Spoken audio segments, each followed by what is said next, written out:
Good evening everyone. Haryana ji के हम लोगों ने पढ़ना स्टार्ट किया था और कल हमने एक इम्पॉर्टेंट टॉपिक पढ़ा था, हरियाणा में औद्योगिक विकास कैसे कैसे हुआ। कल हमने जाना था कि हरियाणा में बहुत ज्यादा अगर देखें तो मिनरल्स के नाम पे, खनन के नाम पे, खदान के नाम पे कोई बहुत ज्यादा चीजें नहीं मिलती, लेकिन बावजूद इसके हरियाणा लगातार प्रोग्रेस के रास्ते पर है। इसका कारण है कि हरियाणा की मिट्टी बहुत उपजाऊ है और यहाँ पे कृषि आधारित उद्योगों का एक बहुत बड़ा कहें तो बड़े स्तर पे यहाँ कृषि आधारित उद्योगों का विकास संभव है। और इसके अलावा अगर देखते हैं तो हरियाणा ने ढेरों उन्नति के रास्तों में, जैसे अपने यहाँ मारुति सुजुकी का प्लांट लगा था, 1970 में मारुति उद्योग बना, फिर 81 में सुजुकी जापानी कंपनी से कोलैबोरेशन हुआ, फिर 80s में ही स्टार्टिंग में प्रोडक्शन शुरू हो गया यहाँ गाड़ियों का। और दूसरी तरफ देखें तो फिर बाइक्स का बहुत बड़ा, फिर एक और देखें तो ट्रैक्टर है, रेफ्रिजरेटर है या टायर्स हैं। तो इन सबको देखते हैं तो लगता है कि जरूरत नहीं है कि खनन पे ही हम डिपेंड रहें, हम देश की टोटल जीडीपी में एक बहुत बड़ा इंपॉर्टेंट रोल प्ले करते हैं। और जब आपके पूरे देश की जीडीपी में 6.5% की बढ़ोतरी थी तो आपके हरियाणा में अकेले में बढ़ोतरी 8% की थी, यानी देश की टोटल बढ़ोतरी से एवरेज में हम कहीं ऊपर थे। और हरियाणा टॉप अमीर राज्यों में स्टार्टिंग में ही 5-6 में हमारा नंबर आ जाता है, क्योंकि हरियाणा की जीडीपी बहुत बढ़िया रहती है स्टेट के लेवल पर भी। तो इस हिसाब से देखें तो बेशक खनन में कमजोर हैं, नहीं है बहुत ज्यादा मिनरल्स, लोहा तांबा पीतल सोना यहाँ नहीं मिलता बहुत ज्यादा, और अच्छी क्वालिटी का नहीं मिलता, अगर मिलता भी है, लेकिन उसके बावजूद हम लगातार ग्रोथ के, प्रोग्रेस के रास्ते पर हैं। आप ये देखिए, रिफाइनरी आपके पास है, आपके यहाँ फर्टिलाइजर्स का बहुत बड़ा काम है, आपके यहाँ बड़ी बड़ी इंडस्ट्रीज लगातार ग्रोथ दिखा रही हैं। तो इन सबका फायदा ये है कि आपके एरिया में लगातार रोजगार बढ़ सकता है, आपके एरिया में लोगों को काम धंधे मिलेंगे, सर्विस सेक्टर बढ़ेगा, तो उन सबका फायदा कहीं ना कहीं इकोनॉमी को तो होगा ही होगा। गुड़गांव को देखे तो लगता ही नहीं है कि हम हरियाणा में हैं, ऐसा लगता है विदेश में कहीं आ गए हैं। गुड़गांव और फरीदाबाद इतने ज्यादा बड़े स्तर पे पैसा कमाते हैं कि वो टैक्स में सबसे बड़ी भागीदारी निभाते हैं। और टैक्स देना तभी पॉसिबल है जब आपकी इनकम अच्छी हो, जो कमाता नहीं है वो कहाँ से टैक्स भरेगा। तो इससे आइडिया लगता है कि टोटल हरियाणा का जितनी इनकम है, टैक्स भरता है हरियाणा, 20 जिले उतने ये दोनों अकेले भर देते हैं। तो आप इमेजिन कीजिए कि कितना पैसा कमाते हैं यहाँ लोग। पैसा कब कमाया जाता है? जब काम धंधे होते हैं। तो बहुत अच्छी बात है कि हरियाणा में लगातार काम धंधों के क्षेत्र में बढ़ोतरी हुई है। लघु औद्योगिक इकाइयां भी यहाँ हैं, मध्यम इकाइयां भी यहाँ हैं, और बड़ी बड़ी इंडस्ट्रीज भी खड़ी हुई हैं यहाँ। आपके बहादुरगढ़ को देखें तो लगातार दिल्ली से, क्योंकि बिल्कुल ही अटैच्ड है, 2 किलोमीटर का अंतर है, तो दिल्ली आना जाना बेहद आसान। सोनीपत को देखें तो दिल्ली बिल्कुल टच है इससे भी, ऐसे ही पानीपत भी ज्यादा दूर नहीं है। तो इंफ्रास्ट्रक्चर लगातार डेवलप किया जा रहा है, मार्केट बहुत बढ़िया है यहाँ पर, यहाँ सुविधाएं बहुत सस्ते में मुहैया हो जाती हैं। फिर गुड़गांव तो दिल्ली से बिल्कुल ही लगता है, आपका फरीदाबाद दिल्ली से टच है, आपका झज्जर दिल्ली से टच है। तो इन सबका फायदा ये मिला कि हरियाणा में विदेशी लोग भी इन्वेस्टमेंट के लिए अपना जगह जगह पर पैसा लगाने को तैयार हुए। और आप जानते हैं कि दुनिया की सबसे बेहतरीन 100 बेस्ट कंपनीज में से 93 कंपनीज ने अपने दफ्तर आपके हरियाणा के गुड़गांव में खोल रखे हैं। कितने बड़े लेवल पे कॉल सेंटर चलते हैं वहां, और इसलिए कॉल सेंटर्स की राजधानी भी आपका गुड़गांव कहलाता है। तो इस नजरिए से देखें तो हरियाणा बहुत ज्यादा विकास के रास्ते पे लगातार स्पीड से आगे बढ़ रहा है। और चाहे मैन्युफैक्चरिंग की बात करें, चाहे फूड प्रोसेसिंग की बात करें, या और भी बड़े बड़े बिजनेस की, लगातार हरियाणा में इन क्षेत्रों में रोजगार के अवसर दिखाई दे रहे हैं। पर एक दिक्कत ये है कि हरियाणा की मिट्टी जो है, वो जो किसान इतनी मेहनत करता है फूड प्रोसेसिंग के नाम पे, उसको वो प्रॉफिट नहीं मिल पाता जो मिलना चाहिए। तो इसीलिए सरकार ने फूड प्रोसेसिंग को आगे बढ़ावा देते हुए food parks, mega food parks यहाँ पे बनाने स्टार्ट कर दिए। अच्छी बात है। और आपके हरियाणा में एट प्रेजेंट में 3 मेगा फूड पार्क्स हैं, एक साहा में है, अंबाला में, और 2 आपके सोनीपत में हैं। तो सोनीपत वाले दोनों इंपॉर्टेंट हैं, और एक आपका साहा वाला। इसके अलावा फुटवेयर पार्क आपके यहाँ डेवलप हो रहा है, मेडिसिन फार्मास्यूटिकल्स में आपके यहाँ बहुत बड़ी डेवलपमेंट चल रही है। बड़ी बड़ी इंडस्ट्रीज का अगर मैं नाम लूं तो रिलायंस ने भी हमारे झज्जर में अपना बहुत बड़ा प्लांट लगाने के लिए काम किया। फिर आपके यहाँ प्राइवेट सेक्टर्स भी लगातार डेवलप हो रहे हैं। तो कल हमने एक आइडिया लिया था कि कहाँ कहाँ क्या क्या है। हमने कल पढ़ा था, शायद यमुनानगर पढ़ लिया था, और जितना मुझे याद आ रहा है रोहतक हमने पढ़ लिया था। चलिए उसको आगे बढ़ाएंगे। आज एक बार फिर से मैप देख लेते हैं, ताकि मैप जो है देखने से बार बार चीजें आपको याद रह जाएंगी। ठीक है, तो मंडल व्यवस्था मैंने आपको पढ़ाई हुई है। मंडल व्यवस्था याद होगी ना आप लोगों को। आपके यहाँ कितने मंडल हैं? 6 मंडल हैं। एक बार फिर से मैप देखते हैं, 5 मिनट लगेंगे, लेकिन उससे आपके दिमाग में चीज एकदम ताजी हो जाएगी वापस से, पक जाएगी। सबसे ऊपर आपको दिख रहा है पंचकुला, पंचकुला, अंबाला, यमुनानगर, कुरुक्षेत्र एक मंडल है। इनमें से 3 जिले आपके हिमाचल प्रदेश को टच करते हैं। पंचकुला, अंबाला और यमुनानगर, तीनों की सीमा किससे लगती है? हिमाचल। हिमाचल के 2 जिले आपके 3 जिलों को टच करते हैं, सिरमौर और सोलन। ये अभी कुछ दिन पहले पढ़ाया था, इसलिए रिवाइज करा रही हूं। इन तीनों की सीमा लगती है हिमाचल प्रदेश से, इसकी नहीं लगती क्योंकि देखो नीचे रह गया, हिमाचल तो इस तरफ है ना। इसके बाद ये तो वन क्षेत्र वाला मैप खुल गया है। हाँ, ये वाला मैंने आपको पढ़ाया था, इसी से यही पढ़ा रही हूँ भी। खैर वो दूसरे में था, लेकिन उसमें इसमें और स्पष्ट लिखा है, इसको पढ़ लेंगे। ये मैं आपको पढ़ा चुकी हूँ, सिर्फ रिवीजन है 5 मिनट का। तो आपके 3 जिले इसके हिमाचल प्रदेश के 2 जिलों को टच करते हैं। कौन से 3 जिले? पंचकुला, अंबाला और यमुनानगर। उनके 2 जिले सोलन और सिरमौर। इसके बाद आपका यमुनानगर उत्तराखंड के देहरादून को भी टच करता है। फिर इस यमुनानगर से ही स्टार्ट हो जाती है एक पट्टी जो कि आपके यूपी के साथ टच होती है। देखिए यहाँ पर ये 3 जिले आपके हिमाचल प्रदेश को टच कर रहे थे, पंचकुला, अंबाला, यमुनानगर। यमुनानगर टच कर रहा था आपके उत्तराखंड को 11-12 किलोमीटर, ज्यादा नहीं है। यमुनानगर से यूपी टच होना शुरू हो जाता है यहाँ से, और फिर यमुनानगर, करनाल, पानीपत, सोनीपत, झज्जर नहीं आएगा क्योंकि ये दिल्ली है, दिल्ली टच है इसके बाद फिर यहाँ घूमे तो फरीदाबाद, पलवल और मेवात या नूह, ये 7 जिले हैं आपके। यमुनानगर से स्टार्ट कर दो, यमुनानगर, उसके बाद करनाल, फिर पानीपत, फिर सोनीपत, फिर रुक जाओ क्योंकि दिल्ली आ गया। नीचे घूमोगे तो फरीदाबाद, पलवल और मेवात या नूह, तो 7 जिले हो गए आपके। ये सातों किसके साथ सीमा बनाते हैं? आपकी यूपी के साथ। यूपी के कितने जिले हैं? 5, पंजाब के 6 और राजस्थान के 7। कौन से 5 जिले यूपी के हैं? एक आइडिया रखना पड़ेगा, इनके कहते हैं कौन सा जिला टच नहीं करता, तो हमें याद रखना है बागपत है, शामली है, और अपना ये गौतम बुद्ध नगर है, मथुरा है, और एक सहारनपुर है। तो एक आइडिया सुनते रहोगे तो याद रह जाएगा। अपने सातों लाइन वाले 4 इकट्ठे, यमुनानगर, करनाल, पानीपत, सोनीपत इकट्ठे तो हैं। यमुनानगर, करनाल, पानीपत, सोनीपत देखो एक लाइन में है सारे के सारे। नीचे आ जाए तो दिल्ली आ गया, फरीदाबाद, पलवल और मेवात। ठीक है, तो ये सारी बेल्ट हम पढ़ चुके। अब आते हैं अपने पंजाब की तरफ। पंजाब की तो सारी बेल्ट टच करेगी, यहां से स्टार्ट कर दो। पंचकुला, अंबाला, कुरुक्षेत्र, कैथल, जींद, फतेहाबाद और सिरसा, 7 जिले हो गए। 1, 2, 3, 4, 5, 6, 7। इसमें करनाल नहीं आएगा क्योंकि वो नीचे कुरुक्षेत्र के पैर की तरह बताया था ना, एक यूपी की तरफ टच है और एक आपके पंजाब की तरफ। तो ऊपर से बेल्ट देखें, पंचकुला, अंबाला, कुरुक्षेत्र, कैथल, जींद, फतेहाबाद और सिरसा। हिसार नीचे रह गया देखो। ठीक है, तो ये पूरी बेल्ट है। इनके कितने जिले हैं? इनके 6 जिले। एक आइडिया अगर हमने पढ़ रखा है तो हमें याद करना आसान दिखेगा। संगरूर था, मानसा था, पटियाला था, भटिंडा था और मुक्तसर था। एक जैसे सुन भी लेंगे तो आसानी से याद हो जाएगा। मोहाली, चंडीगढ़ और आपका पंचकुला ट्राई सिटी है, ये हम जानते भी हैं। इसके बाद हमारा ये सबसे नीचे का हिस्सा जो देखो, ये पूरी लाइन गई थी। इस पूरी लाइन में 7 जिले आपके और 7 थे राजस्थान वालों के। 12-62 किलोमीटर आपकी सीमा टोटल, तो बहुत बड़ी सीमा है, राजस्थान के साथ टच होती है। इनके भी साथ हैं, हमारे भी साथ हैं। हमारे साथ कहां से स्टार्ट करते हैं? सिरसा से। सिरसा, फतेहाबाद, हिसार, भिवानी, चारों बड़े बड़े। फिर रुक जाओ क्योंकि चरखी दादरी अंदर है। उसके बाद MMR बताया था तुम्हें, एक इंजेक्शन लगता है। 1 M महेंद्रगढ़, 1 M मेवात, जो नूह भी लिख सकते हैं, और R मतलब रेवाड़ी। तो 4 तो इकट्ठे हो गए। सिरसा, फतेहाबाद, हिसार, भिवानी। ब्रेक आएगा क्योंकि भिवानी से अलग हुआ चरखी दादरी, वो टच नहीं करता। वो देखो उस दिन बताया था अंदर रह गया, ये ब्लू देखो व्हाइट के साथ टच नहीं कर रहा। फिर MMR तो महेंद्रगढ़, मेवात और रेवाड़ी। तो 7 इधर के, 7 यूपी साइड के और 7 अपने पंजाब साइड के। लाइन से याद रखने हैं हमें। ये मैं आपको पढ़ा चुकी हूँ, दोबारा सिर्फ रिवीजन के लिए मैंने ऐसा बताया। चलिए वापस आते हैं। कल हम लोग पढ़ रहे थे हरियाणा में कैसे कैसे विकास हुआ, तो हरियाणा में ये सब चीजें हमने पढ़ ली थी। गुड़गांव मैंने कहा था अभी हम नहीं पढ़ते हैं, मैंने कल आपको शायद 4 पढ़ा दिए थे जितना मुझे याद आ रहा है। हरियाणा के 4 जिले हम पढ़ चुके हैं। भिवानी पढ़ा दिया था, TITS बताया था। हरियाणा खादी 100 साल बाद 1969, ये भी हो गया था।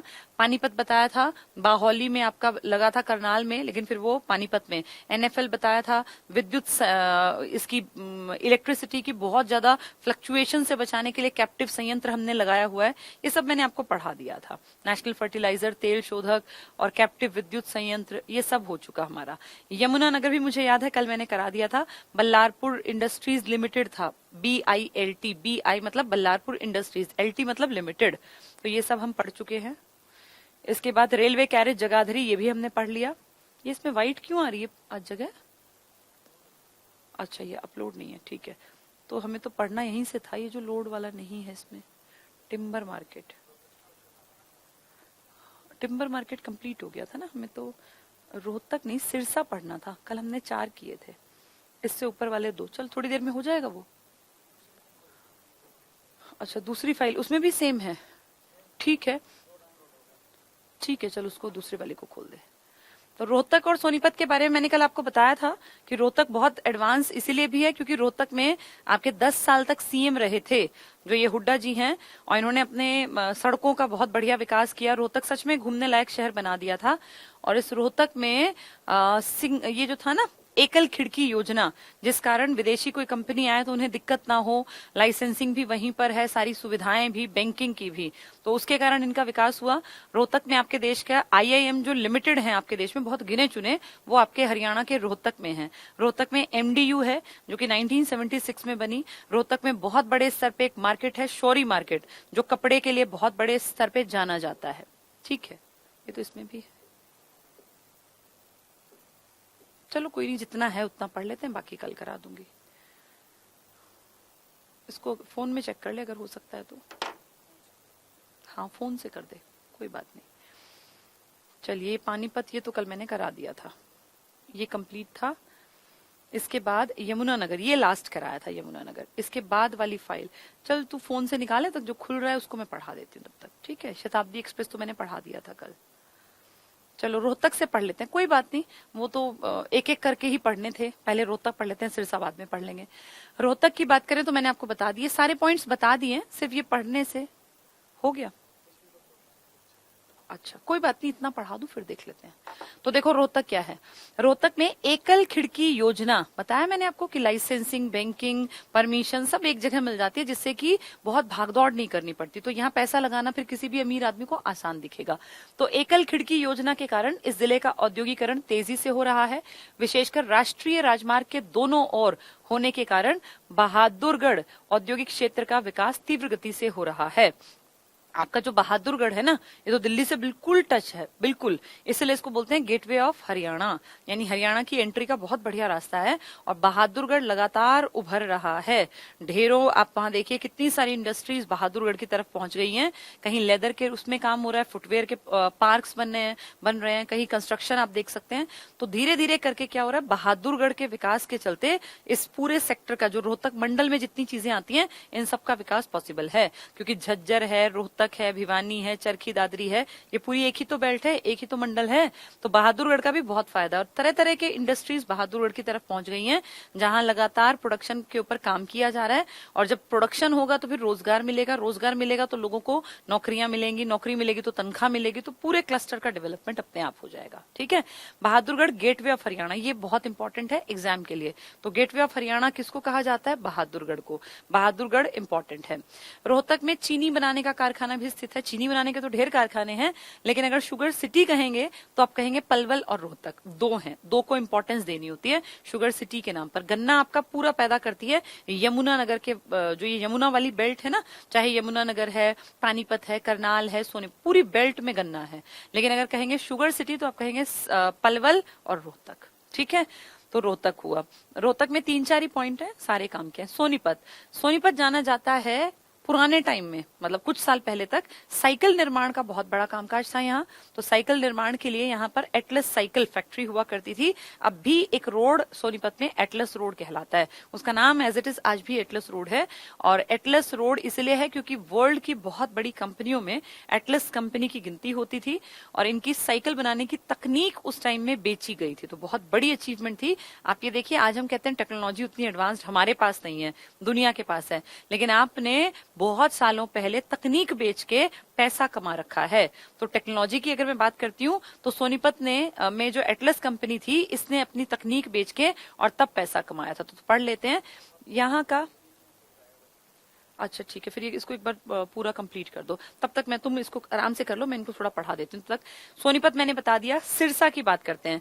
सिरसा आपके यहाँ पर एक ऐसा जिला है जहाँ ढेरों छोटी छोटी इकाइयां थी, जब आप अलग हुए ना 1966 में, तो सिरसा में छोटी छोटी ढेरों बहुत छोटे लेवल पे काम करने वाली लघु औद्योगिक इकाइयां थी। लेकिन जब हरियाणा अपने आप में विकसित होने लगा तो फिर सिरसा में बड़े बड़े उद्योग धंधे। आज सिरसा में जब सिरसा अलग हुए ना हम, तो 483 इकाइयां लेकर अलग हुए थे, सिर्फ 483। आज 6000 प्लस यूनिट्स अलग अलग तरीके से सिरसा में प्रोडक्शन में या सर्विस सेक्टर में लगी हुई हैं, और 6000 यूनिट्स तो बहुत बड़े पैमाने पे काम कर सकती हैं। कारण सिरसा में गेहूं का प्रोडक्शन सबसे ज्यादा है, सिरसा में फल और सब्जियों का प्रोडक्शन सबसे ज्यादा है, सिरसा में गाय सबसे ज्यादा है। तो सिरसा में खेती से जुड़े उद्योग धंधों का विकास करना बहुत ज्यादा आसान है एज कंपेयर टू किसी ऐसे इलाके में जैसे सिरसा से आगे जाता है आपका राजस्थान। राजस्थान में आप जाएं तो सूखा और थोड़ी दिक्कत वाला काम है, लेकिन सिरसा जो कि आपके राजस्थान से भी टच है, आपके पंजाब से भी टच है, जहां पे ओटू बैराज है, यहाँ पे घग्गर नदी जो है जाके डिवाइड हो जाती है 2 सेक्शंस में। इसका बहुत बढ़िया डेवलपमेंट हुआ। तो सिरसा को पढ़ेंगे तो हम ध्यान रखेंगे कि यहाँ पे इकाइयां लगातार बढ़ती गई। ऐसे ही फरीदाबाद को पढ़ेंगे तो हम देखेंगे जब देश आजाद हुआ और रेफ्यूजीज की बहुत बड़ी प्रॉब्लम हमारे सामने आई। क्यों? क्योंकि पाकिस्तान से भाग भाग के लोग, पंजाब के 2 हिस्से हुए ना, एक पंजाब हमें मिला, एक पंजाब पाकिस्तान के पास गया। तो पाकिस्तान के पंजाब में जो हिंदू लोग थे, वो लोग डर के मारे कि भैया ये तो देश पूरा मुस्लिम कम्युनिटी का बनेगा, वो वहां से अपने घर बार सब पैसा खेत खलिहान छोड़ के और यहाँ भारत की तरफ भाग के आए। उस टाइम में जब पंजाब में इतनी बड़ी जनसंख्या आई, इतनी बड़ी आबादी आई, तो उनके खिलाने का, उनके रहने का, उनके कामकाज का, रोजगार का कुछ ना कुछ ढूंढना पड़ता। इसीलिए हमने फरीदाबाद में ढेरों उद्योग धंधे, उस टाइम की पंजाब की बात हो रही है, ये आज के हरियाणा की नहीं, तब के पंजाब की। पंजाब में इस एरिया में फरीदाबाद में रेफ्यूजीज को आराम से काम धंधा मिल जाए, इसके लिए ढेरों उद्योग धंधे यहाँ लगा दिए गए। और यही कारण है कि आज भी आपके राज्य में देखो औद्योगिक नगर के नाम पे फरीदाबाद पहले नंबर पे गिना जाता है। कारण 47 के बाद जो वो बंटवारा हुआ उसमें यहाँ पे बहुत बड़ी आबादी आई थी और उनको रेफ्यूजी लोगों को काम धंधे रोजगार के लिए आप बहुत सारे ऐसे देखिए, लगभग आपके जिलों में ना कोई इस तरह के मार्केट होंगे। जैसे सोनीपत की मैं बात करूं तो कच्चे क्वार्टर मार्केट है। ये कच्चे क्वार्टर मार्केट क्या है? जब यहाँ पे पुराने टाइम में वो लोग भाग कर आए कि जिनको अपनी जान माल की हानि का खतरा था, तो वो यहाँ पे आए, तो यहाँ पे कच्चे क्वार्टर नाम की एक मार्केट स्पेशल उनको दे दी गई और कहा गया यहाँ आप अपनी दुकानें खोल लो। क्योंकि पंजाब से आए लोग थे तो एकदम से कहाँ बसते, कैसे वो खेती बाड़ी करते? ज्यादातर तो पंजाब की कम्युनिटी ही तो भाग के यहाँ आई थी पाकिस्तान से। तो उन लोगों ने क्या किया, अपनी छोटी छोटी दुकानें खोल ली। आज तक वो दुकानें एज इट इज हैं, वो मार्केट आज तक एज इट इज चल रहे हैं। पीढ़ी दर पीढ़ी दुकानदार बदलते गए, लेकिन वो अगर आप किसी से पूछेंगे पुराने टाइम में, जो जानकार हैं, जो काफी एज्ड होंगे, तो बताएंगे कि जब देश का इस तरह बंटवारा हुआ उस टाइम पर ये इस तरह के मार्केट्स डेवलप कर दिए गए थे, ताकि जो लोग भाग के आए हैं वो दुकानों के सहारे, मान लीजिए कोई अपने घर से भागा तो देखो सारी जमीन छोड़ेगा, सब कमाई सब कुछ छोड़ देगा, किसी दूसरी जगह जाके काम करना कोई हंसी खेल नहीं होता। आपके सर पे छत नहीं है, आप अपने बीवी बच्चों को, बूढ़े माँ बाप को कहाँ रखेंगे? तो वो जो कुछ बन पड़ा, कोई अपना गहना उठा लाया, कोई कुछ उठा लाया, उसको बेच के उन्होंने छोटी मोटी अपनी दुकान बहुत सस्ते में मुहैया कराई, वो खोल के वो दुकानदार बन गया। तो धीरे धीरे धीरे साल 10 साल 20 साल बाद तो कम से कम स्टेबल हो गई जिंदगी। तो इस तरह के मार्केट्स डेवलप हुए थे उसी काल में। ठीक है, चलिए हम लोग पढ़ रहे थे। अच्छा, सिरसा से हम स्टार्ट करते हैं। अब दोबारा सिरसा निकल आया तो यही पढ़ लेते हैं। ये अब्दुल्लापुर तक कल हो गया था। सिरसा मैंने आपको क्या बताया कि पहले उतना एडवांस्ड नहीं था, अब बहुत ज्यादा एडवांसमेंट हो गई। यहाँ देखो 1975 में इस जिले के गठन के समय यहाँ पर केवल 483 लघु छोटी औद्योगिक इकाइयां थी, 2 मध्यम और वृहद स्तर की इकाइयां थी। वर्तमान में अब लगभग 6000 विकसित होना चाहिए, विकसित लघु औद्योगिक इकाइयां कार्यरत हैं। जिले में कृषि आधारित उद्योगों के लिए काफी संभावनाएं हैं। क्यों कृषि के लिए? क्यों? क्योंकि गेहूं में नंबर 1, फलों में नंबर 1, सब्जी में नंबर 1, गाय की संख्या में नंबर 1। तो अपने आप खेती आधारित उद्योग धंधे आगे बढ़ेंगे। अंबाला आज जो अंबाला है, पहले पंचकुला भी अंबाला था, पहले यमुनानगर भी अंबाला था और अंबाला भी अंबाला था। तो आप ये देखो कितना बड़ा हिस्सा था अंबाला का। अंबाला जाना जाता था मेनली जो ये इलेक्ट्रॉनिक सामान होते हैं ना, इसमें बहुत बड़ी मात्रा में बनाए जाते थे और फिर ये यहाँ से बाहर भी भेजे जाते थे। तो साइंटिफिक अपरेटस वगैरह के लिए भी फेमस है। हरियाणा का जिला दरी बनती है, यहाँ इंजीनियरिंग की वस्तुएं बनती हैं, गैस स्टोव बनते हैं, मिक्सर कम ग्राइंडर लीडर वैज्ञानिक उपकरणों के उत्पादन के लिए बहुत प्रसिद्ध है। देश से होने वाले वैज्ञानिक उपकरणों के निर्यात का, जो आप बाहर भेजते हैं साइंटिफिक ऑपरेटर्स, उसका अकेले 20% भाग तो आपका हरियाणा का अंबाला निकाल लेता है। तो आप सोचो पूरे देश में जितना प्रोडक्शन होता है बाहर जाने के लिए, उसका 20% आप, पूरा राज्य नहीं, आपका सिर्फ अंबाला निकालता है। तो भाग अंबाला की लघु स्तरीय औद्योगिक इकाइयां कर देती हैं। कितनी बड़ी बात है, कितनी बड़ी अचीवमेंट है कि जितना इंडिया बाहर भेजता है ये साइंटिफिक अपरेटस का सामान, इसका 20% हरियाणा के अकेले अंबाला की इकाइयों में निर्मित होता है। तो इससे ये दिखता है कि देखो हम कितना बड़ा योगदान दे रहे हैं देश की अर्थव्यवस्था में भी, क्योंकि देश से होने वाले उपकरणों का निर्यात है ये। रोहतक मैंने आपको बता दिया कि तेज गति से बढ़ रहा है। सोनीपत, यहाँ का एटलस साइकिल उद्योग विश्व के तीन प्रमुख साइकिल निर्माण संस्थानों में से एक है। अब तो था बोलेंगे। एकमात्र एटलस साइकिल को साइकिल निर्माण की तकनीकी जानकारी निर्यात करने का श्रेय है। यानी हमने उस टाइम पर अपनी टेक्नोलॉजी, कितनी अच्छी साइकिल कैसे बनाते हो, कैसे इतने दिनों तक चलती है, इसको बाहर भेजा था। ये बहुत बड़ी अचीवमेंट थी। वर्ल्ड की 3 बेस्ट साइकिल निर्माताओं में हमारी एटलस का भी नंबर था। आज भी साइकिल बनती है, मिल्टन वाली साइकिल अभी भी बन रही है। एटलस के अतिरिक्त यहाँ मिल्टन साइकिल का निर्माण कार्य भी प्रगति पर है। अब एटलस तो ऐसा नहीं बनती, एटलस की यूनिट्स को शिफ्ट कर दिया, लेकिन मिल्टन साइकिल अभी भी यहाँ पे निर्माण किया जाता है। सोनीपत जिले को स्वर्ण नगरी, गोल्डन सिटी भी कहा जाता है। तो पूछ लेंगे स्वर्ण नगरी के नाम से कौन जाना जाता है, तो सोनीपत को ही स्वर्ण नगरी के नाम से जाना जाता था। याकुल्ट, मैंने कल भी शायद बताया था, बहुत छोटी छोटी सी बॉटल्स आती हैं याकुल्ट की, जिसमें क्या होता है, वो कुछ नहीं है, वो फर्मेंटेड दूध होता है। पीने में वो दूध और लस्सी का मिक्सचर टाइप लगता है। तो वो कहते हैं एनर्जी ड्रिंक है। इतनी छोटी छोटी सी बॉटल आती है वो, और एक बॉटल मेरे ख्याल 25-30 रुपए की आती है। कई बार यहाँ जो आसपास स्कूल्स है ना, ये कई बार याकुल्ट फैक्ट्री में बच्चों को घुमा के लेके आते हैं एजुकेशनल ट्रिप के नाम पे। पेरेंट्स से उनमें कई 100 रुपए ले लेते हैं, एक ट्रिप यहाँ घुमा लाते हैं, फिर उन बच्चों को जैसे छोटी छोटी बॉटल बांट देते हैं। तो यहाँ पे याकुल्ट नाम का जो एक एनर्जी ड्रिंक है, बहुत छोटा सा, दूध और दही लस्सी का मिक्सचर टाइप लगता है पीने में वो। उसमें बहुत कहते हैं बहुत अच्छे माइक्रो ऑर्गेनिजम्स होते हैं जो बॉडी के पूरे सिस्टम को साफ करते हैं, कुछ इस तरह की बातें हैं। तो ये यहीं बनता है। याकुल्ट डानोने इंडिया प्राइवेट लिमिटेड द्वारा सोनीपत के साहा गांव में, साहा तो सोनीपत में नहीं है, ये गलत लिख दिया, साहा तो अंबाला में, यहाँ बरही आना चाहिए था, बड़ी जो गांव है, में एक फूड पार्क की स्थापना की गई है। साहा में भी फूड पार्क है, लेकिन वो सोनीपत में नहीं है। इन्होंने ये सोनीपत लिख दिया ना, तो ये साहा जो है ना, ये तो आपके अंबाला में है। साहा कहाँ पड़ेगा, ये यहां से काटना पड़ेगा।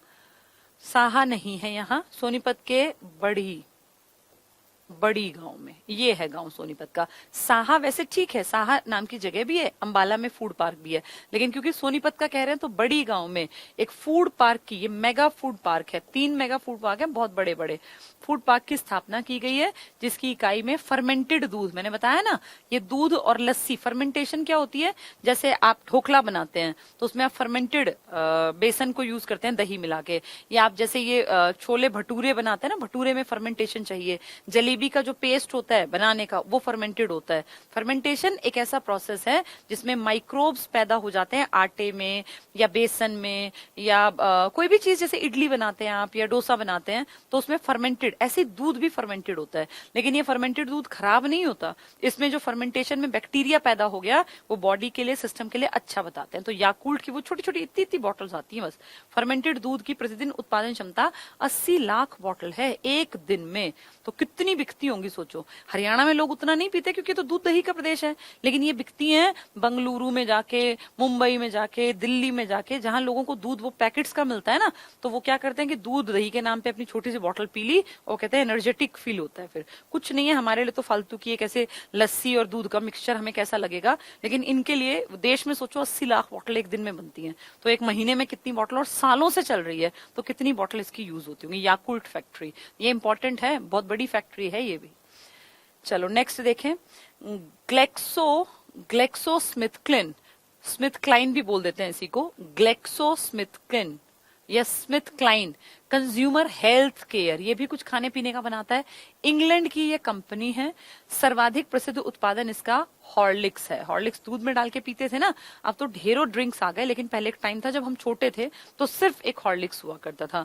और हॉर्लिक्स में मेनली आटे, जैसे उसको दूध में डालते थे ना, मुझे ध्यान है वो नीचे बैठ जाता था, कारण वो गेहूं से बनता था। गेहूं और जौ का मिक्सचर होता है ये, माल्टेड बार्ले, बार्ले बोलते हैं जौ को, BARLEY। तो माल्टेड बार्ले है इसमें, पिसा हुआ जौ और पिसा हुआ कुटा हुआ आपका आटा, फ्लोर, ठीक है। ये इकाई सोनीपत जिले के खेड़ा ग्राम में स्थित है। तो हॉर्लिक्स का उत्पादन जो है आपका, इसमें मेन क्या होता है, जौ। जौ को आप क्या कहते हो, बार्ले, बार्ले, माल्टेड बार्ले लिख देंगे वो लोग, माल्टेड बार्ले, ये होता है इसमें। 26% के आसपास यही होता है। हॉर्लिक्स कौन सी कंपनी बनाती है, इंग्लैंड की कंपनी, अंग्रेजों की। क्या नाम है इसका, ग्लेक्सो स्मिथ क्लिन, या किन भी बोल देते हैं, ग्लेक्सो स्मिथ क्लिन। जैसे याकुल्ट है ऐसे ही ये भी इंपॉर्टेंट है, ठीक है। तो ये सोनीपत में आपने पढ़ लिया। रेवाड़ी, रेवाड़ी किसके लिए जाना जाता है, एक तो तिल्ला जूती है यहाँ पर। रेवाड़ी उभरती औद्योगिक नगरी है, यहाँ पे बाइक्स का बहुत बड़ा कामकाज है, तो रेवाड़ी में लगातार ग्रोथ जारी है। रेवाड़ी जिले में तीव्र गति से, बहुत स्पीड से उद्योगों का विकास हो रहा है। रेवाड़ी पीतल नगरी इसके बर्तन उद्योग के लिए भारत में प्रसिद्ध है। यहाँ की तिल्ला जूती ये फेमस है, प्रसिद्ध है। तो मेन मैंने आपको बता ही दिया। अब आपको ये सब चीजें ना याद होने लग जाएंगी धीरे धीरे। फरीदाबाद कहेंगे तो वो टायर, फ्रिज, ट्रैक्टर सब कुछ फरीदाबाद में ही है। क्या क्या, एस्कॉर्ट्स, क्या है ये, इंजीनियरिंग कंपनी है। इसकी स्थापना 1960 में हरिनंदा, वैसे 60s से पहले हो गई थी, लेकिन फिर भी मान्य जो है वो 60 है, वैसे कहते हैं 40s में काम कर दिया था। हरिनंदा, अगर आप इसको ढूंढोगे ना तो ये हरनंदा है, हरनंदा, लेकिन किताबों में हरिनंदा लिखा है। और UD नंदा, नंदा परिवार है। नंदा परिवार जानते हो आप, नंदा परिवार अभिषेक बच्चन की जो सिस्टर है ना, श्वेता बच्चन, अमिताभ बच्चन की बेटी, उसकी शादी इसी परिवार में तो हुई है। वो श्वेता नंदा लिखती है, उनके बच्चे जो अपने सरनेम में नंदा लिखते हैं। तो नंदा परिवार बहुत तगड़ा परिवार है। इनका इंजीनियरिंग का बहुत बड़ा बिजनेस है। और हरियाणा के फरीदाबाद में पुराने टाइम से ये ट्रैक्टर्स की जो कंपनी है ना आपकी बहुत बड़ी, इसके मालिक हैं ये, इसके दादा परदादा। तो बहुत ज्यादा अमीर खानदान से ये लोग हैं, ये नंदा परिवार। इन्होंने संयुक्त रूप से मिलकर इसकी स्थापना की। किसकी, एस्कॉर्ट्स, जो ट्रैक्टर बनाते हैं। इसका मुख्यालय हरियाणा के फरीदाबाद में है। तो नंदा परिवार याद रखना, एस्कॉर्ट्स जो ट्रैक्टर बनाता है, फरीदाबाद में इनका हेडक्वार्टर है। तो कितने अमीर होंगे, तभी तो अमिताभ बच्चन ने अपनी बेटी की शादी नंदा परिवार में की होगी। एस्कॉर्ट्स कंपनी मुख्य रूप से कृषि यंत्र बनाती है। तो मेन क्या बनाती है, ट्रैक्टर, जिसमें आप वैसे भी देश में नंबर 1 है। भवन निर्माण के ऊपर काम करती है, जो मटेरियल है, हैंडलिंग उपकरण, मटेरियल को जो हैंडल करते हैं, जैसे भाई कोई ऐसी मशीन जिसमें कि कच्चा माल, जैसे बिल्डिंग बन रही है तो उसकी रोड़ी बदरपुर टाइप की चीजें मिलाते हैं ना, मिक्सचर, तो उस तरह के उपकरण ये बनाते हैं। इसके अलावा रेलवे में यूज होने वाले उपकरण बनाते हैं। ऑटोमोबाइल से संबंधित कल पुर्जे बनाते हैं। तो कितने बड़े बड़े भारी भारी काम करते हैं कि सारी मशीनरी के ऊपर काम करती हैं एस्कॉर्ट कंपनी, नंदा परिवार की है। और नंदा परिवार इसलिए बहुत अमीर परिवार है। महेंद्रगढ़, महेंद्रगढ़ में कुछ खास थोड़ी है, लेकिन महेंद्रगढ़ फिर भी इंपॉर्टेंट है। क्यों, क्योंकि महेंद्रगढ़ में जो आपके राज्य में थोड़ा बहुत खनन है ना, उसमें महेंद्रगढ़ नंबर 1 है। खेती में भी ठीक ठाक है। आपके राज्य में सबसे ज्यादा इस जिले में ही बाजरा पैदा होता है, नंबर 1 है। और सरसों भी ये नंबर 1 है, खनन में भी नंबर 1 है। तो इसलिए ठीक है, इसको भी पढ़ लेते हैं। औद्योगिक दृष्टि से पिछड़ा जिला है। औद्योगिक दृष्टि से बहुत अच्छा जिला नहीं है। क्यों, क्योंकि यहाँ पे कोई बहुत बढ़िया ऐसा ज्यादा कुछ नहीं मिलता, सब कुछ है थोड़ा थोड़ा घटिया क्वालिटी का। रेवाड़ी जिला बनने से पहले, जब तक रेवाड़ी नहीं बना, तो रेवाड़ी कब बना, KRPY, यहाँ आर मतलब रेवाड़ी तो था 1989 में। इसके बनने से पहले यहाँ मतलब महेंद्रगढ़ में मध्यम और वृहत उद्योग थे, परंतु रेवाड़ी जिला बनने के बाद ये सभी उद्योग रेवाड़ी में चले गए। अब जैसे आपका बाहोली में 1980 में आपकी रिफाइनरी लगी, लेकिन जैसे ही पानीपत बना तो रिफाइनरी किसमें चली गई, पानीपत में ना। तो ऐसे ही यहाँ पे पहले उद्योग धंधे थे, लेकिन जब 1989 में रेवाड़ी बना तो वो सारे उद्योग धंधे किसके एरिया में आ गए, रेवाड़ी। आज आप पढ़ रहे हैं रेवाड़ी तीव्र गति से विकसित हो रहा है, तो सारे उद्योग धंधे इसके थे पहले, वो महेंद्रगढ़ के, अब वो सारे रेवाड़ी में चले गए। तो ये रेवाड़ी में चले गए और महेंद्रगढ़ जिला उद्योग विहीन हो गया। यहाँ के सारे कामकाज वाली जो चीजें थी ना, वो सब अब रेवाड़ी के हिस्से में आ गई, वो रेवाड़ी कहलाने लग गया। तो यहाँ कोई बड़ा उद्योग धंधा नहीं बचा। इस जिले को खनिज भंगुर के नाम से भी जाना जाता है। मेटल्स यहाँ मिलते हैं, जो आप कहते हैं जिसको कि मेटल्स और नॉन मेटल्स खनिज हैं। तो खनिजों के प्रोडक्शन में आपके देश में बहुत अच्छा स्थान नहीं है हरियाणा का। हरियाणा तो अपनी उर्वरता के लिए, मिट्टी के लिए जाना जाता है, लेकिन फिर भी आपके में डिवीजन पूछ लें तो आप कहेंगे खनन में नंबर 1 है हमारा हरियाणा का महेंद्रगढ़। घटिया क्वालिटी का मिलता है सब कुछ, लेकिन फिर भी ठीक है, कुछ ना से कुछ बेहतर। उद्योग धंधे नहीं है तो कोई बात नहीं, खनन तो हमारा है ही। बाजरा यहाँ का अच्छा है। अब है प्रमुख उद्योग और उत्पादक क्षेत्र। अब तक आपने जो पढ़ा ये उनका निचोड़ है। अब तक जो आपकी समझ में आया इतने दिनों में, उससे आप आइडिया लगाओ कि कहाँ किस तरह का बिजनेस होगा। अब जैसे चीनी का कामकाज कहाँ होगा, चीनी की मिल कहाँ लगेगी, जहाँ गन्ना बहुत ज्यादा होगा, है ना। चावल का काम कहाँ होगा, बड़ा मार्केट जहाँ धान ज्यादा होगा। और इसका गेहूं का काम कहाँ होगा, जहाँ गेहूं कच्चे माल के रूप में ज्यादा होगा। तो उस हिसाब से डिवीजन है। चीनी और शक्कर के उद्योग, तो चीनी और शक्कर आपका कहाँ मिलेगा, जो आपकी यमुनानगर की बेल्ट है ना, पूरे की पूरी आपके यमुनानगर की बेल्ट। जैसे हरियाणा की अगर मैं बात करूं तो 2 नदियों के बीच में बसा है। ये जो बेल्ट है आपकी यमुनानगर वाली, यमुनानगर, करनाल, पानीपत, सोनीपत, इस बेल्ट में आपके चीनी का प्रोडक्शन खूब होता है। क्यों? क्योंकि गन्ना ज्यादा है। आप जानते हैं आपके टोटल जितना गन्ना आप हरियाणा में पैदा करते हैं उसका 27% तो अकेला यमुनानगर निकाल लेता है। तो कितनी बड़ी बात है। और गन्ना फेवरेट है हाथी का, इसीलिए इसको याद कर लेना कि आपके राज्य में हाथी पुनर्स्थापना केंद्र भी है। कहां पर है आपके राज्य में हाथी पुनर्स्थापना केंद्र? यमुनानगर में। बनसंतौर एक जगह पड़ती है यमुनानगर में, बसंतौर भी लिख देते हैं और बनसंतौर भी लिख देते हैं। ये यमुनानगर में है। यहाँ हाथी पुनर्स्थापना केंद्र है, हाथी पुनर्स्थापना केंद्र। ठीक है, तो ये तीनों बातें ध्यान रखना। यमुनानगर की बेल्ट में गन्ना 27% यमुनानगर अकेला पैदा करता है, और यहाँ हाथी पुनर्वास केंद्र भी है या हाथी पुनर्स्थापना केंद्र भी है बनसंतौर में, ये यमुनानगर में पड़ेगा। तो देख लो, इसी के उद्योग धंधे यहाँ होंगे। यमुनानगर, सोनीपत, शाहबाद तो वहीं पड़ेगा ये भी, जगाधरी, यमुनानगर, पानीपत, ये वही तो बेल्ट है। अब थोड़ा सा अंदर आ जाए, रोहतक महम पढ़ी थी ना हमने, यहाँ भी बेल्ट थी। और याद करो पलवल भी शुगर सिटी था, तो ये भी याद कर लेना। वो तो एक बेल्ट हो गई पूरी। फिर रोहतक है, जींद है, पलवल है, करनाल, करनाल तो उसी बेल्ट में है। हिसार और महम, महम में तो आपकी एक ये भी थी, चीनी मिल भी थी। तो इस तरह से दिमाग में बैठा लो कि जैसे ही आए चीनी तो मुझे यमुनानगर की बेल्ट याद रखनी है। फिर थोड़ा सा देखें तो नीचे पलवल जाएगा, ऊपर रोहतक है, रोहतक में ही महम है। बस मेन मेन याद रखना है। ऐसा नहीं कि वो आपसे पूछें कि भाई सिरसा में पहुंचोगे, नहीं, सिरसा की जरूरत नहीं है। इतना याद कर लो कि ये वाली बेल्ट पूरी और बीच के हिस्से में क्या क्या आ गया, रोहतक और आपका ये महम।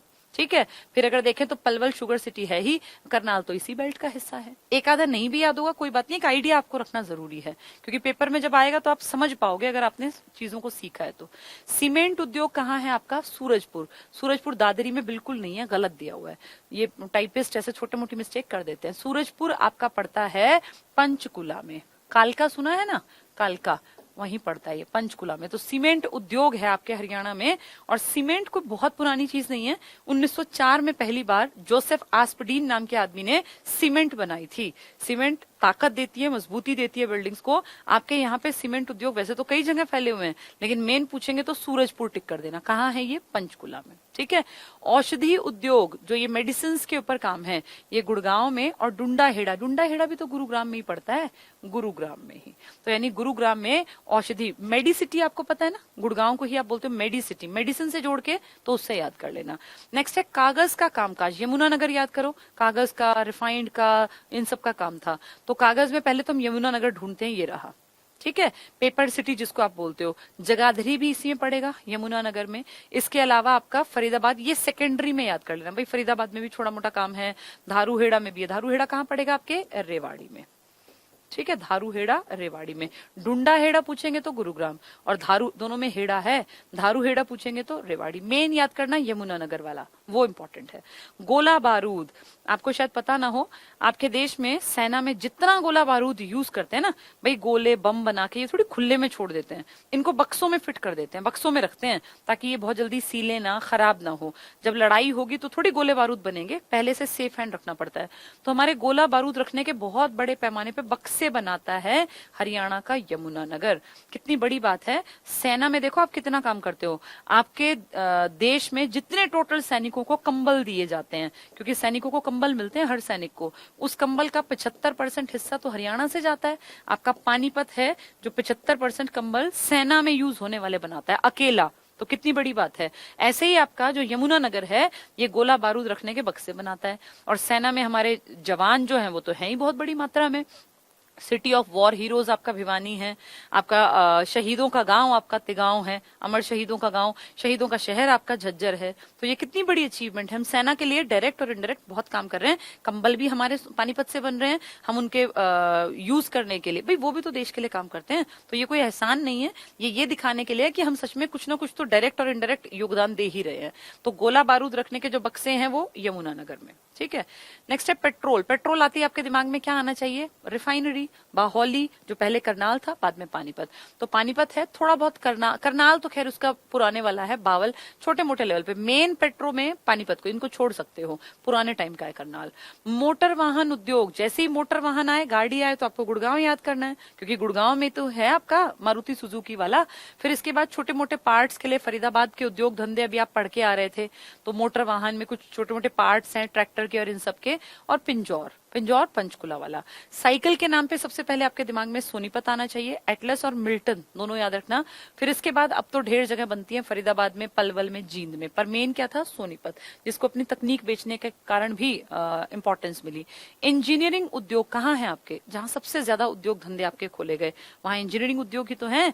ये यूडी नंदा और हरप्रसाद नंदा ये कहाँ के हैं? ये इनका हेडक्वार्टर कहाँ है? तो फरीदाबाद में है। तो फरीदाबाद में इंजीनियरिंग का सीधा एस्कॉर्ट्स याद कर लो, याद आ जाएगा। तो इंजीनियरिंग उद्योग आती है, आप टिक क्या करोगे? फरीदाबाद। औद्योगिक नगरी भी क्या है? भाई उद्योगों में ही तो इंजीनियर्स की जरूरत पड़ती है, फरीदाबाद।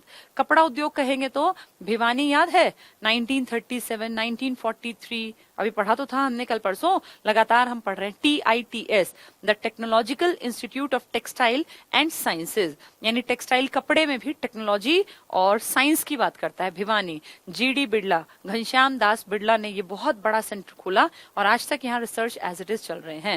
ये कितनी बड़ी अचीवमेंट है। तो कपड़े के नाम आते ही सबसे पहले भिवानी, और भिवानी का TITS आपको याद आ जाए, ठीक है। फिर तो ढेर कपड़ा है ही आपके पास, जैसे कहीं कहीं भी देखोगे तो हिसार में भी है, फरीदाबाद में भी है, पानीपत में और ढेर है। लेकिन दो मेन याद रखना, एक तो भिवानी TITS के कारण और एक रोहतक शौरी मार्केट के कारण। अगर आपसे पूछे शौरी मार्केट तो एशिया का, कभी खुद कह देते हैं ये HSSC वाले दूसरा बड़ा, कभी कह देते हैं सबसे बड़ा मार्केट। तो एशिया का कपड़े का बड़ा मार्केट पूछेंगे, चाहे पहला कहें चाहे दूसरा, तुम्हें रोहतक का शौरी मार्केट टिक करना है। तो कपड़ा आती दो, भिवानी और रोहतक, दोनों इंपॉर्टेंट है, ठीक है। कृषि यंत्र उद्योग, अब कृषि वाले कहाँ बने थे? पढ़ के तो आया भी, इंजीनियरिंग के, उद्योग धंधों का मेन एरिया क्या है? फरीदाबाद। ऊन का नाम आते ही आपके दिमाग में पानीपत आना चाहिए और हिसार, ठीक है। पानीपत में ऊन का बहुत बड़ा कामकाज है, तभी तो कंबल और ये सब बनते हैं। बर्तन उद्योग, अब तांबा और पीतल नगरी कौन सी थी? रेवाड़ी। तो जैसे ही पीतल के बर्तन पूछेंगे आपको रेवाड़ी याद करना है। सिलाई मशीन के उद्योग धंधे, जहां मशीनी कामकाज आ जाता है ना, तो उसमें याद करो साइंटिफिक अपरेटस, 20% तो आप ही ने भेजा था, मिक्सी सिटी था, तरह तरह के आपके लिए साइंटिफिक अपरेटस बनाए। तो जैसे ही आए मशीन और इस तरह का, अंबाला टिक कर देना। 20% देश का आप बाहर भेजते हो। लिबर्टी जूते भी दो है, एक लिबर्टी और एक बाटा कहेंगे तो फरीदाबाद, और लिबर्टी कहेंगे तो आपका करनाल, ठीक है। तो ये लिबर्टी पूछ रहे हैं तो करनाल। लोहा और स्टील, जिसके कारण आपका एरिया कहलाता है स्टील सिटी, आपका एरिया कहलाता है काउंटर मैग्नेट सिटी या मैग्नेट सिटी। किसकी बात हो रही है? जिंदल परिवार द्वारा बसाए गए इस स्टील सिटी जो कि हिसार में स्थित है। तो लोहा और स्टील जब भी आएगा हिसार याद कर लेना मेन, बाकी ये सब तो सेकेंडरी छुटपुट कामकाज है। मेन इंडस्ट्री हिसार में खड़ी हुई है। चमड़े का मेन कामकाज है आपके फरीदाबाद में, जहां उद्योग धंधों का भी कामकाज है। बाटा तो आज से बहुत पुरानी कंपनी है, लिबर्टी से भी ज्यादा पहले से बाटा के शूज चलते थे, बाटा के सैंडल्स चलते थे, बाटा की चप्पलें चलती थी। तो बाटा कहाँ है आपका? इसमें फरीदाबाद में, ठीक है। बाटा चमड़े से याद कर लेना। लिबर्टी खास पूछेंगे तो करनाल, बाटा या चमड़ा कहेंगे तो फरीदाबाद। वनस्पति उद्योग, वनस्पति जो रिफाइंड और ये सब है, करनाल है, सिरसा है, वैसे ढेरों हैं, यमुनानगर भी इनमें से एक है। प्लास्टिक का मेन कामकाज कहाँ है? जब भी उद्योग धंधों की बात हो ना, चाहे प्लास्टिक कहें, चाहे वो कहें एस्कॉर्ट्स ट्रैक्टर है या कृषि उपकरण है, तो मेन सबसे पहले भाग के पहुंचना है हमें फरीदाबाद पर। औद्योगिक नगरी ही ये है, मेन बड़े बड़े उद्योग धंधे। सैनिटरी बहुत बहुत इंपॉर्टेंट, ये आ भी चुका। सैनिटरी होता है जो आप बाथरूम में सामान यूज करते हैं ना, इसको सैनिटरी वेयर बोलते हैं। आपके राज्य में वैसे तो ढेरों सैनिटरी वेयर के बड़े बड़े कामकाज है, लेकिन सबसे सबसे बड़ा है आपका बहादुरगढ़ में, और बहादुरगढ़ कहलाता है आपका गेटवे ऑफ हरियाणा, क्योंकि दिल्ली से लगातार सीमा टच है और लास्ट गांव इतने पास पास है कि आप कह ही नहीं सकते कि हम हरियाणा में एंटर कर गए या हम दिल्ली में खड़े हैं। तो बहादुरगढ़ का सैनिटरी उद्योग बहुत बहुत ज्यादा फेमस है। सैनिटरी पूछेंगे तो ये, लेकिन अगर पूछे सैरा सैनिटरी वेयर बनाता है तो आंसर आएगा फरीदाबाद। ये देखो कितनी अजीब बात है, सैनिटरी में नंबर 1 कहेंगे तो आप इसको टिक करेंगे बहादुरगढ़, लेकिन कहेंगे सैरा सैनिटरी वेयर कहाँ बनता है तो आप कहोगे फरीदाबाद। बड़ी कंपनी है सैरा, आपने देखा होगा वॉशरूम्स में बहुत सारी चीजें, अगर आप कभी कहीं बाहर जाते हैं खाना खाने कहीं घूमने तो सैरा CERA लिखा होता है वॉश बेसिन पर, वॉशरूम में जितनी चीजें लगी होती हैं। तो सैरा इंडस्ट्रीज हैं, ये सैनिटरी वेयर बनाते हैं, और सैरा पूछे तो फरीदाबाद, वैसे पूछे तो बहादुरगढ़। ठीक है। इलेक्ट्रॉनिक्स का सीधे आते ही दिमाग में अंबाला नंबर 1 पे प्रायोरिटी पर, फिर उसके बाद पंचकुला है, गुड़गांव है, सारे एडवांस्ड शहर है। फरीदाबाद है तो उद्योग होंगे ही होंगे, और इलेक्ट्रॉनिक है तो अंबाला होगा ही होगा। पंचकुला में भी कामकाज है, HMT वगैरह है ना, हिंदुस्तान मशीन टूल्स, तो पिंजौर में ही तो है, वो पंचकुला का हिस्सा है वो। मारुति पूछेंगे तो एक ही आपके पास गुरुग्राम, मानेसर में इसका बड़ा प्लांट लगा हुआ है। टायर ट्यूब पूछेंगे तो गुडियर कंपनी, गुडियर नाम के आदमी ने ही तो पहली बार रबड़ का टायर बनाया था, और ये जो टायर है इस कंपनी का नाम भी क्या रख दिया, गुडियर। कहाँ है ये आपके फरीदाबाद में पड़ता है बल्लभगढ़, और बल्लभगढ़ में ये कंपनी है। ठीक है। तो अगर पूछे रबड़ के टायर तो आपको याद रखना है गुड ईयर नाम के आदमी ने बनाए थे, और रबड़ का पेड़ होता है, लेटेक्स ट्री उसको बोलते हैं, और उससे रबड़ निकाली जाती है, नेचुरल इकट्ठी हो जाती है, उस पर बाल्टी टाइप टांग देते हैं, फिर उस रबड़ को सल्फर के साथ बहुत 150-200 डिग्री पर उबालते हैं, और उस प्रोसेस से फिर रबड़ की इलास्टिसिटी बहुत बढ़िया हो जाती है, वल्केनाइजेशन कहा जाता है। साइंस में शायद आपने पढ़ा भी होगा, 8वीं 9वीं में है वल्केनाइजेशन या वल्कनीकरण, जिसमें हम कच्चे रबर को जो नेचर से हमें मिलती है पेड़ों से, लेटेक्स ट्री से, उसको सल्फर के उपस्थिति में उबालते हैं 150-200 डिग्री सेल्सियस पर, उससे रबड़ की जो क्वालिटी बनती है ना, जो प्रोसेस का नाम है वो वल्कनीकरण या वल्केनाइजेशन है। आगे बढ़ते हैं, तो टायर ट्यूब की बात करें तो बल्लभगढ़ आ जाएगा, फरीदाबाद आ जाएगा, Goodyear company. HMT Hindustan machine tools, ये आपकी HMT की घड़ियां बनती थी ना पहले, HMT एक बहुत बड़ी मशीन बनाने वाली, मशीन के टूल्स बनाने वाली कंपनी थी। HMT हिंदुस्तान मशीन टूल्स, घड़ी सबसे ज्यादा फेमस थी, वैसे ढेरों सामान बनाती थी। अब ये बंद पड़ी है, इसको सालों बीत गए, बंद है, पूरी तरह से ताला लगा हुआ है, कुछ नहीं होता। जैसे सीमेंट थी ना आपकी ये चरखी दादरी वाली, जिसको सीमेंट कॉर्पोरेशन ऑफ इंडिया ने अधिग्रहित किया था 1981 में, वो बंद पड़ी है। ऐसे ही आपकी HMT की फैक्ट्री भी बंद पड़ी है। तो ये HMT कहाँ था, ये पिंजौर पंचकुला में, अब ये बंद है। नेक्स्ट बाटा शूज कहाँ बताए, फरीदाबाद में। लिबर्टी पूछेंगे तो करनाल में, और बाटा कहेंगे तो फरीदाबाद। अगर कहेंगे चमड़े का तो भी फरीदाबाद आएगा बाटा वाला। नेक्स्ट है बर्तन, कौन से बर्तन, चीनी मिट्टी। अगर ये पीतल के बर्तन कहते तो रेवाड़ी टिक कर देते, पीतल नगरी वही कहलाती है, लेकिन ये कह रहे हैं चीनी मिट्टी के बर्तन बताओ ज्यादा, तो आप टिक मार्क करोगे गुरुग्राम। ठीक है। चीनी और गुड़ एक जैसे लगते हैं ना, तो चीनी मिट्टी गुड़गांव में है। गुड़गांव जिसको हम पहले गुड़गांव बोलते थे वही तो गुरुग्राम है। तो अगर पीतल के बर्तन पूछे तो आप कहोगे पीतल नगरी रेवाड़ी, और वो कहें चीनी मिट्टी के तो गुरुग्राम। नेक्स्ट है खांड की मिलें। खांड की मिलें तो जगह जगह हैं, लेकिन ज्यादा बड़े लेवल पर रोहतक, शुगर सिटी भी तो रोहतक है आपका, रोहतक और पलवल, तो रोहतक में खांड है, पानीपत में भी है, वैसे हर जगह बनती है ये। शराब के कारखाने आपके करनाल में, यमुनानगर में भी हैं। डिस्टिलरी बड़े पैमाने पर यमुनानगर में भी काम करती है। हौजरी कपड़ा होता है ना, जो ये बनियान बनते हैं ना बच्चों के और इन सब के, तो हौजरी के कपड़े से, छोटे बच्चे के कपड़े हमेशा हौजरी वाले कपड़े से बनते हैं, सॉफ्ट होते हैं, वो शरीर को टच होते हैं तो वो शरीर में खुजली नहीं करते। जो बहुत छोटे जन्मे बच्चे होते हैं, मान लीजिए 2 दिन का 4 दिन का, तो आप उसको कॉटन नहीं पहना पाओगे, कॉटन तो उसकी बॉडी में रगड़ लगा के खराब कर देगा शरीर को, कॉटन है या कुछ भी है, तो अंदर हमेशा ना हौजरी का कपड़ा पहनाया जाता है। हौजरी टाइप ऑफ क्लोथ है। तो जैसे ही क्लोथ की बात करें तो आपके दिमाग में शौरी मार्केट आना चाहिए, कहाँ है वो, रोहतक में। वैज्ञानिक उपकरण, जब भी उपकरण की बात आए, साइंटिफिक अपरेटस की बात आए, मशीन की बात आए, तो आप आंख बंद करके टिक कर सकते हो अंबाला। ठीक है। तो अब ये धीरे धीरे आपको आइडिया लगने लग जाएगा, एक दिन में ये चीजें नहीं आती, थोड़ा थोड़ा आइडिया लगता है, फिर ये याद होने लगती हैं। अगली है एग्रो मतलब एग्रीकल्चर से जुड़ा, जिसमें सामान बनता हो, हब जो बड़े पैमाने पे काम करे। तो एग्रो हब कहाँ है, एग्रो हब आपके करनाल में है। इसका सिर्फ ये मतलब नहीं है कि इसमें ट्रैक्टर बनते हो, एग्रो हब का मतलब एग्रीकल्चर से जुड़ा हुआ कुछ भी इस तरह का कामकाज हो। तो करनाल बहुत सारी जगह है, इन्होंने करनाल को प्रेफरेंस में रखा। प्लाईवुड लकड़ी होती है, और आप अच्छी तरह जानते हैं आपका जो ये कलेसर नेशनल पार्क है, यहाँ साल के पेड़ पाए जाते हैं। तो साल, शीशम, सागवान, इन सब से लकड़ी बनती है। और कहाँ है आपका नेशनल पार्क जहाँ पेड़ होते होंगे? तो यमुनानगर में। वैसे वहां से काटते नहीं है, बस ये ट्रिक है याद करने की। अब्दुल्लापुर मार्केट याद होगा ना, टिम्बर मार्केट बहुत बड़ा, तो यमुनानगर में ही तो था। प्लाईवुड लकड़ी कोई बोलते हैं। नेक्स्ट है cold chain project. Cold chain जिसमें कि चीजें रखी जाती हैं ताकि लंबे टाइम तक रह सके, खराब ना हो। कोल्ड चेन ये फूड पार्क के लिए चाहिए।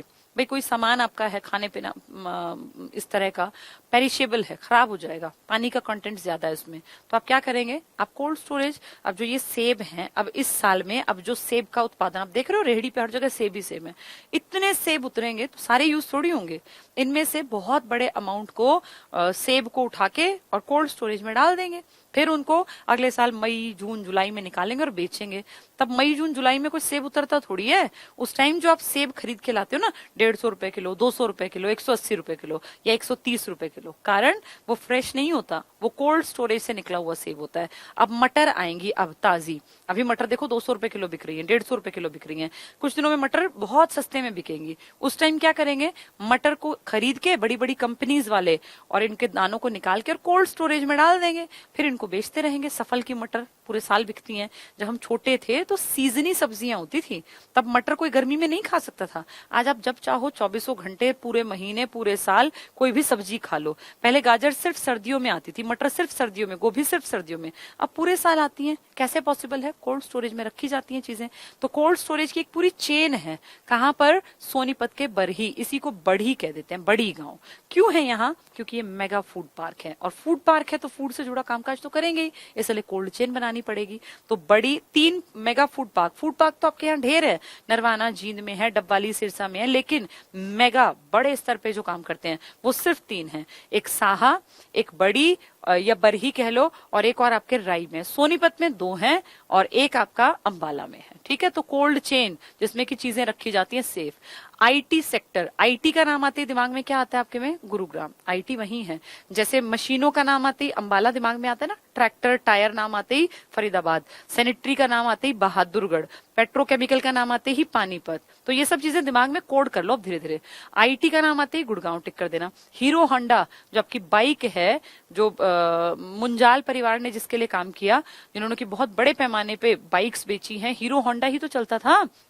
अब ये होंडा जो कंपनी है ना जापानी, ये अलग हो गई। अब हमारी हीरो मोटोकॉर्प्स करके बन गई कंपनी। तो होंडा ने हीरो से अपना गठबंधन तोड़ लिया, दोनों अलग अलग काम कर रही हैं। और होंडा यहाँ पे अब नहीं है एज सच, जो हीरो है ये हीरो मोटोकॉर्प्स बन गई। तो वो अपना शेयर बेच दिया उन्होंने और वो चले गए। धारूहेड़ा रेवाड़ी में है, हीरा लिखा है ना, हीरो कर लेना इसको, हीरो होंडा। तो हीरो होंडा जो बाइक्स बनती थी वो रेवाड़ी में। अगर कहेंगे मारुति की गाड़ियां तो गुड़गांव, और अगर कहेंगे बाइक्स तो रेवाड़ी। ठीक है। ऑटो पार्ट्स कहाँ बनते हैं? ऑटो पार्ट्स बहादुरगढ़ में। गेटवे ऑफ हरियाणा भी क्या है? बहादुरगढ़। सैनिटरी वेयर के लिए क्या जाना जाता है? बहादुरगढ़। और फुटवेयर पार्क कहाँ डेवलप हो रहा है? तो बहादुरगढ़। बहुत सारी चीजें हैं। नेस्ले, नेस्ले NESTLE जो चॉकलेट बनाते हैं, एक कंपनी है ना, इन्फेंट छोटे बच्चों का पीने के लिए वो सामान बनाती है, खाने का, फेरेक्स है या दूध और इस तरह की चीजें। जो मेन तो नेस्ले चॉकलेट्स के लिए है। ये आपके संभालका में, पानीपत, कल ही पढ़ा था। तो नेस्ले आते ही संभालका, पानीपत। अब एक बार सुन लिया तो याद रखो कि पानीपत में चॉकलेट वाला कामकाज है। पार्ले जी के जो बिस्किट बनते हैं, जो कितने दिनों से पार्ले जी के बिस्किट बन रहे हैं, इनकी एक बड़ी जो लेवल पे काम हो रहा है आपके बहादुरगढ़ में, जो झज्जर में पड़ेगा। किस मंडल में? रोहतक मंडल में। रोहतक मंडल में तो आते हैं सारे, रोहतक भी, सोनीपत भी, भिवानी भी, चरखी दादरी भी और झज्जर भी। तो वैसे काउंट करोगे बहादुरगढ़ को झज्जर में गिना जाता है, लेकिन अगर मंडल कहें तो रोहतक मंडल में आता है। ठीक है, तो पार्ले जी आपके बहादुरगढ़ में। ठीक है।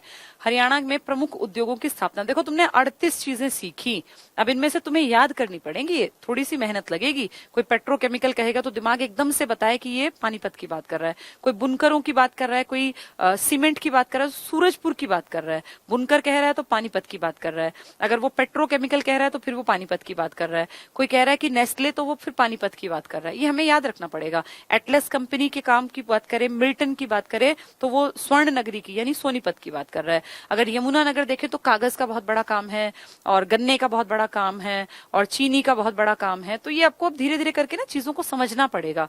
जैसा आपका हरियाणा है उसके हिसाब से आपको बार बार पढ़ना पड़ेगा कि कहाँ क्या है। फिर वो कह दे, मान लो फुटवेयर पार्क तो आप कहोगे बहादुरगढ़, सैनिटरी वेयर तो बहादुरगढ़, लेकिन सेरा सैनिटरी आपके अलग जगह पे है। कहाँ पर है? फरीदाबाद में। तो ये बार बार पढ़ने से आती हैं चीजें, ठीक है। अब है हरियाणा में प्रमुख उद्योगों की स्थापना का वर्ष। मारुति कार का प्लांट लगा था जिसमें बनती थी ये 1981 में। हुआ क्या था, मारुति उद्योग लिमिटेड एक कंपनी, छोटी सी कंपनी थी। 1970 में इसने काम करना शुरू किया, लेकिन कोई खास काम नहीं किया, ना ही कोई बड़ा प्लांट लगा, ना कोई गाड़ी बनती थी, कुछ नहीं, बस 10-11 साल ऐसे ही निकाले छोटे लेवल पे काम करके। 1981 में इन्होंने आगे बढ़ने के लिए जापान की एक कंपनी के साथ कोलैबोरेशन किया, बातचीत की, गठबंधन किया, उसका नाम था सुजुकी। तो अब दो चीजें इकट्ठी हो गई, मारुति सुजुकी, और आज तक देख लो मारुति सुजुकी है। हीरो होंडा अब नहीं है, होंडा चली गई, लेकिन Maruti Suzuki as it is चल रही है। तो मारुति की जो गाड़ियां हैं, ये सुजुकी जब यहाँ पे हमें हेल्प करने आई, जापानी कंपनी, तब हमने प्रोडक्शन शुरू किया।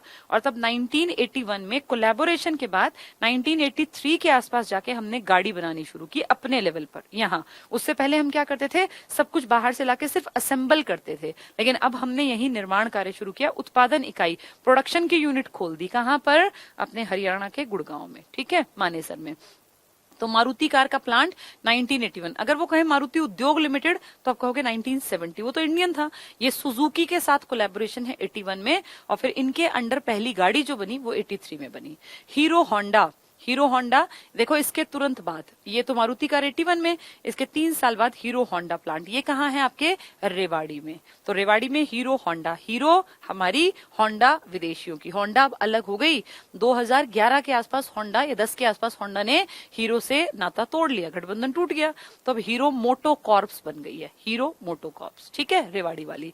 एस्कॉर्ट ट्रैक्टर कंपनी 1961 में नहीं बनी, 61 में ये बड़े पैमाने पे काम करने, वैसे 40s में बन गई थी ये, लेकिन बड़े स्तर पे इसने काम किया 1960-61 के आसपास। एस्कॉर्ट्स वही जो ट्रैक्टर का काम करती है, जो यूडी नंदा और हरप्रसाद नंदा की कंपनी है, जो कि मैंने बताया कि अमिताभ बच्चन की बेटी की शादी जिनके घर में, नंदा परिवार, तो बहुत अमीर लोग। बिल्ट, बिल्ट मतलब बल्लारपुर इंडस्ट्रीज लिमिटेड, बल्लारपुर जगह का नाम, इंडस्ट्री बड़े पैमाने पे, कहीं कागज का कटिंग प्लांट, कहीं रिफाइंड का, कहीं चीनी का, तो बहुत बड़े पैमाने पे, इसलिए बिल्ट।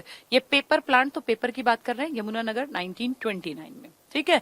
भारतीय को भारत कर देना, Bharat starch chemical limited, starch मैंने बताया था, डिस्टिलरी, स्टार्च, ये सारे काम, शराब बनाने का सारा काम बड़े पैमाने पे यमुनानगर में है।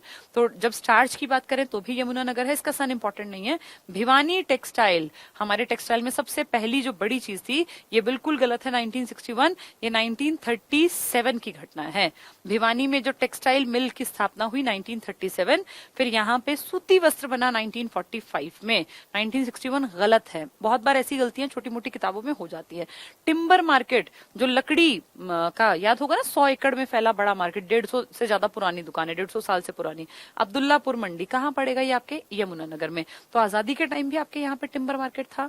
तेल शोधक कारखाना बाहोली, बाहोली पहले कहाँ पड़ता था? करनाल में, अब कहाँ है? पानीपत में। कब बना था? 1980। पानीपत कब अलग हुआ? 1989। फिर प्रॉपर तरीके से कब अलग हुआ? 1992। तो पेट्रोकेमिकल पूछेंगे तो बाहोली पानीपत में, ठीक है। SEZ, SEZ क्या है? स्पेशल इकोनॉमिक जोन, ऐसी जगह जिसको बनाने का टारगेट सिर्फ एक हो कि वहां बनने वाली सारी चीजें निर्यात की जाएंगी, इंडिया में यूज नहीं करेंगे।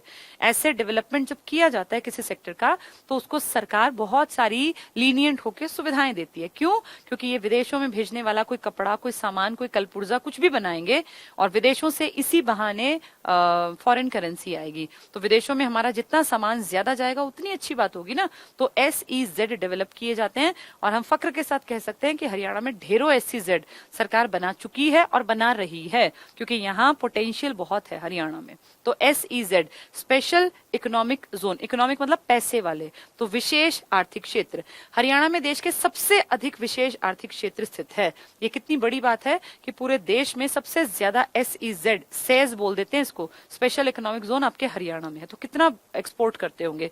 राज्य में 8 सेज को अधिसूचित मतलब लिस्ट किया गया, 29 सेज को औपचारिक स्वीकृति मिल गई खोलने की, जबकि 28 सेज क्षेत्रों को सैद्धांतिक स्वीकृति की कागजों में पूरे हो गए। यानी 8 तो प्रॉपर तरीके से काम कर रहे हैं, 28 है जिनका लगभग काम पूरा हो गया, और 8 ये 29 ऐसे हैं ये 28 ऐसे हैं, 29 के औपचारिक भी फॉर्मल हो गया सब कुछ, जिनको कि सैद्धांतिक की हाँ यहाँ बनाने हैं। तो आप सोचो जब इतने सेंटर बन जाएंगे तो कितना कुछ हम एक्सपोर्ट करेंगे, तो इतना सब कुछ एक्सपोर्ट करेंगे तो इकोनॉमी अपने आप बूस्ट हो जाएगी। ठीक है, चलो आज इतना ही पढ़ लेते हैं, क्योंकि मैप के बाद तो फिर बहुत सारी चीजें बदलेंगी। मैप से आगे मैं कल पढ़ाऊंगी, अभी ये फाइल रहती है काफी सारी, इसको मैं कल पढ़ा दूंगी। वही सब है जो पढ़ लिया ना, उसी का रिवीजन है सारे का। ठीक है, आज हमने औद्योगिक वाला चैप्टर ऑलमोस्ट कंप्लीट कर लिया, एक दिन का और चैप्टर है, फिर ये औद्योगिक वाला टॉपिक कंप्लीट हो जाएगा। जिलेवार परिचय से ही इसको मैंने टाइम टू टाइम रिलेट किया था, अगर तुम ध्यान से क्लासेस लेते चलोगे ना तो तुम्हें दिक्कत नहीं आएगी। औद्योगिक जितनी भी चीजें हैं उन सब का असर हमारी हर चीज पर आता है, इसलिए बार बार एग्जाम में क्वेश्चंस आते रहते हैं उद्योग धंधों के विकास के ऊपर। तो उम्मीद है अब तुम्हें समझ में आने लग गया होगा कि कहाँ पेट्रोकेमिकल है, कहाँ टिम्बर है, और कहाँ पे शराब है, और कहाँ ये अपने कोल्ड चेन वाले ज्यादा है, कहाँ साइकिलों का काम ज्यादा, कहाँ शक्कर की इंडस्ट्री ज्यादा, कहाँ खांड ज्यादा बनती है, कहाँ जूते चप्पल ज्यादा बनते हैं, कहाँ पे सैनिटरी वेयर ज्यादा बनते हैं, कहाँ ट्रैक्टर ज्यादा बनते हैं, कहाँ पे अपना ये जो है ना एग्रो हब है करनाल टाइप में। ठीक है, तो इनको ढंग से पढ़ते रहना तभी याद होगा। चलिए, थैंक यू।